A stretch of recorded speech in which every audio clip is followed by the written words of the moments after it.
start whenever you are. Hello, welcome to our performance. My name is Roguen Koff. I'm Brylee Daniel. My name is Locke. And I'm Raelynn Duecker. Our performance is titled Roseburgs, the Game of Espionage. June 19, 1953, at 8:04 p.m., New York City, the execution of Julius Roseburgs. At 8:06 p.m., Julius was pronounced deceased. Now, who is this man? To figure this out, we must go back to his birth in 1918. Julius was born May 12, 1918, in New York City. He joined the Communist Party in 1932 and quickly left in 1935 to continue his acts of espionage. His wife Ethel knew about the scandalous acts he was committing, but still proceeded not to report it.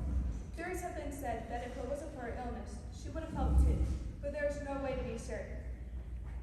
In 1919, the Red Scare broke the family's consistency and made them question what they were doing. Okay, so what do you think? Do you really want to risk everything for espionage? I don't know. I wish McCarthy hadn't threatened us like this. Hopefully no one we know rats us out. Yeah, the stakes just got much higher due to the Red Scare. Okay, Ethel, I've made a decision. As long as nothing happens to you, I'm going to continue. I'm sorry, dear. It's okay, Julius. I trust you. Julius worked at Signal Corps Engineering Laboratories, helping with the atomic bomb. This is where he got most of his information.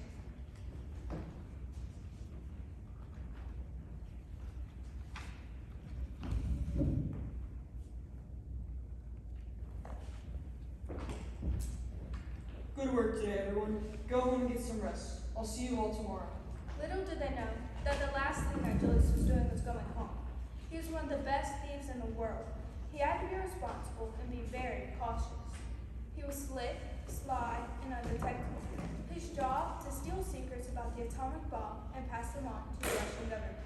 Julius's motivation was largely due to his exposure to leftist politics, especially with him being a Jewish immigrant from Eastern Europe. At least give me a challenge. Huh, suspicious. What could a Jello box have to do with stealing atomic bomb secrets? Guess we'll find that out. Time to go to the Empire State Building. This is where Julius will meet with a Russian spy to exchange information. He's looking for an exact response after he comments on the building's looks. This is how he knows to communicate in code to verify who is a spy without making it obvious. Wow, this building is beautiful. Yes, but the buildings in London are better. That code is correct.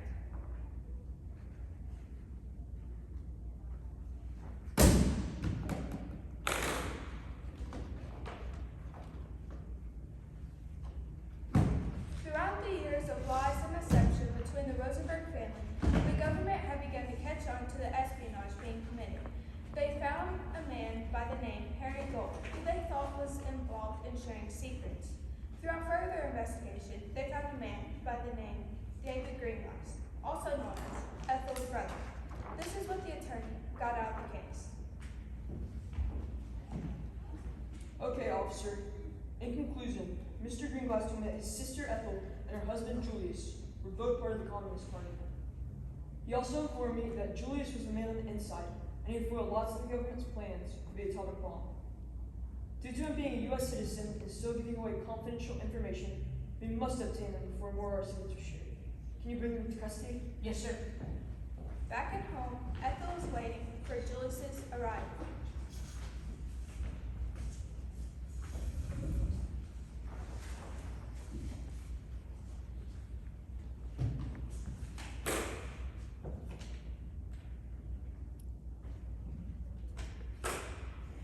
Welcome home. How was work?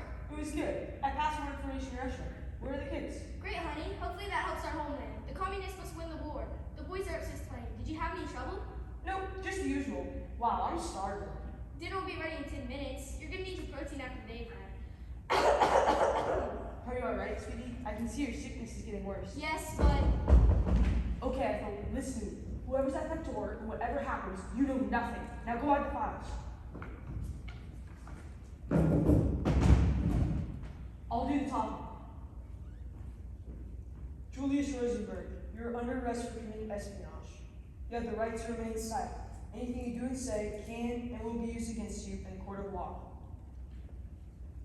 You have the right to an attorney. If you cannot afford an attorney, one will be appointed to you. Ethel watched as Julius was carted off to prison, knowing that her life would be forever changed.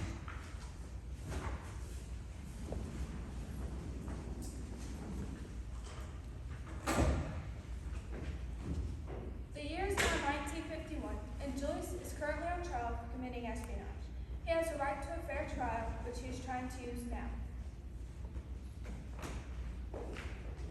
Calling to the case of New York versus Julius Rosenberg. Mr. Rosenberg, you may now approach the stand. Mr. Rosenberg, did you or did you not commit espionage? I did. Who all was involved in your acts? Nobody. It was just me. Due to your actions, you've been sentenced to a life in prison with no chance of parole. Court dismissed. Ethel still thought that her husband wasn't in the wrong, so she decided to take matters into her own hands and talk to the police about the issue. This is ridiculous. Alright, ma'am. I'm gonna need you to calm down. What's going on? Release my husband right now. He's done nothing wrong and he can prove his innocence. Okay. Can you please state your husband's name and date of birth? Julius Rosenberg, May 12th, 1918. Are you referring to the same Julius Rosenberg that just admitted to committing espionage? What? Ma'am, I'm gonna need to ask you a few questions. Did you know that your husband was doing this? Please follow me. When Ethel came to the police station to get her husband out of jail, she was unaware that he had already admitted to committing espionage. This put her at a probable position to be an accomplice. Her court case was the next day.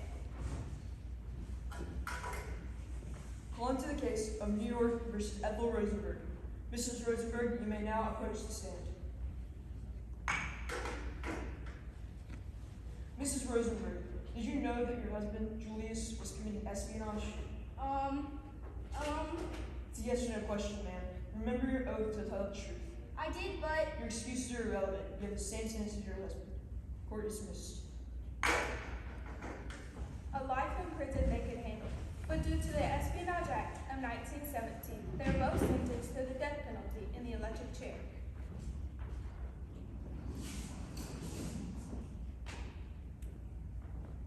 Now you understand how this man got into this unlikely situation.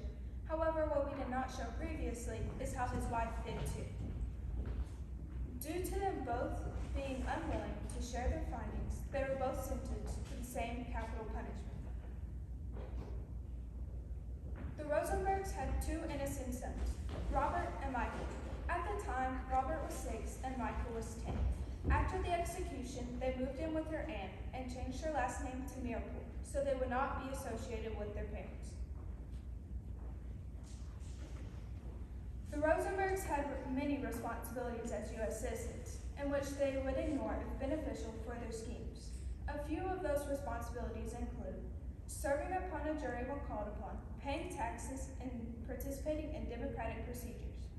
Some of their other responsibilities included their two sons, Robert and Michael, who were innocent and unprotected during their execution and left alone after their deaths. The Roseburgs relate to the theme of rights because they have the right to be an American citizen. American citizens have quite a few rights, including the right to bear arms, the right to free speech, the right to a fair trial, and much more. in conclusion, the Rosenbergs are a prime example of disobeying rights and responsibilities due to their acts of betrayal and neglect of their home country. Thank you for watching. Roseburgs, the game of espionage.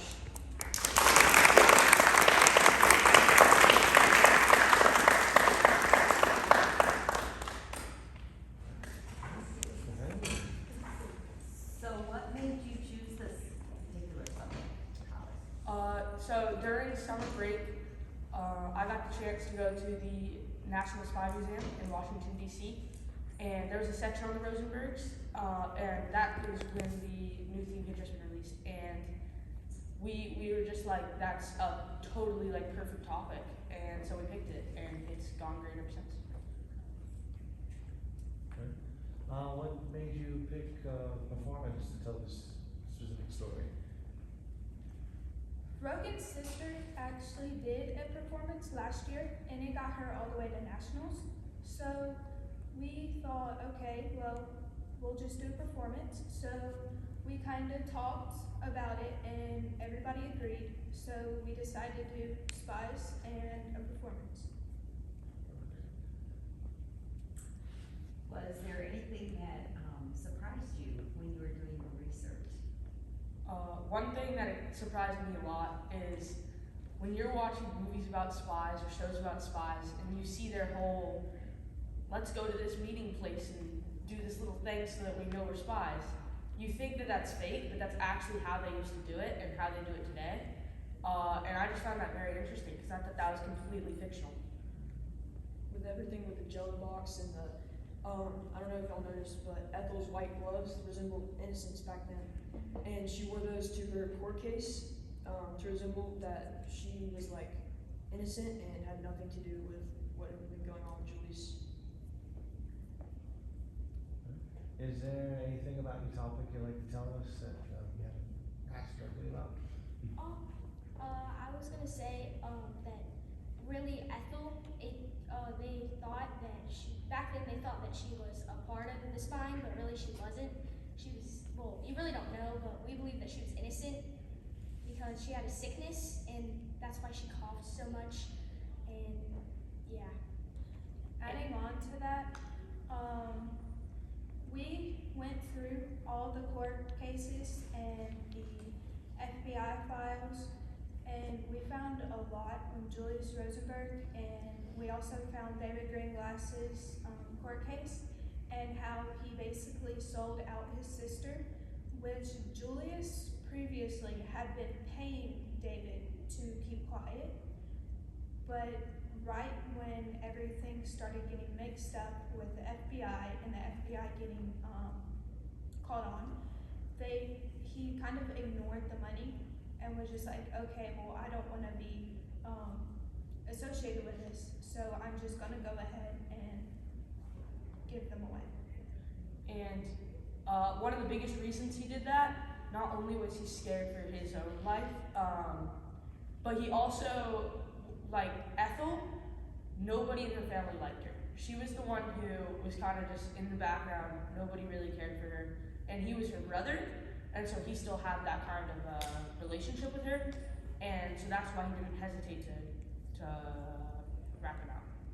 And we got all this information. We each had an individual book, and I had an execution in the family, and I found out a lot of information about David Greenglass and his testimony, and why he told on them. And it was actually written by the two sons, Robert and Michael, when they were older, and just like very accurate. It was one of our best primary sources. I had Ethel's version, which that's where we learned that her family didn't really like her since she was younger, and that gave us a lot of information. I had the complete story of the Roseburgs. It was released by the FBI after the case was solved, and it gave a lot of backstory information of why Greenglass even had the information to give to the Roseburgs and stuff like that.